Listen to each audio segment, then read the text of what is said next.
Hey mga lods, magandang araw sa inyo. So ipapakita ko naman sa inyo yung ipinadala ng OMA sa kanyang mga apo. So nagpadala siya ng mga bag, school bag para sa mga apo niya. So medyo nagbabawi siguro si OMA, di ba? So mga lods, itong mga bag na to, coming from Korea to. So hindi to sponsored, binili niya to.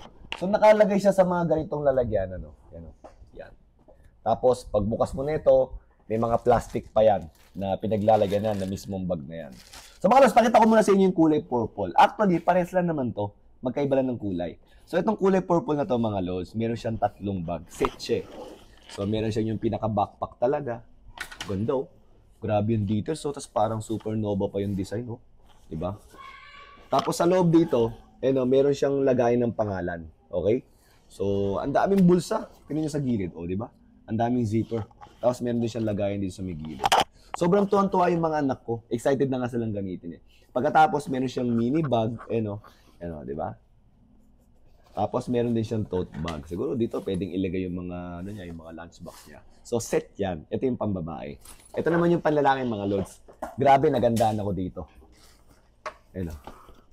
Kita niyo yan? Pagkatapos may sky, para may mga planets pa, di ba? Tapos may mga satellite, may mga bituin, di ba? Ang ganda, di ba? Tapos ganun din, marami rin siyang bulsa. Same na same naman siya actually, mga lods. Yan, ito yung likod. Meron siyang mga, ano ba tawag ito? Yung foam na may airflow. Pagkatapos, meron din siyang tote bag. Ganda, oh. And then, meron din siyang mini bag. So, mga lods, ito yung padala ng lola ng mga anak ko. Coming from Korea. Na sobrang tuwang-tuwa. Actually, yung nanay ko nga, parang medyo nahiya daw siya kasi konti lang daw yung napadala niya. Sabi ko, hindi. Ang dami na nito actually. Tsaka huwag kang masyadong magpapadala ng marami. Kasi hindi pa na-update yung rito, yung batas dito. One box, 10,000 lang yung limit eh. Pero pagka balikbayan box yata, OFW, pwede yata mas marami. Hindi naman siya OFW, nagpapadala siya.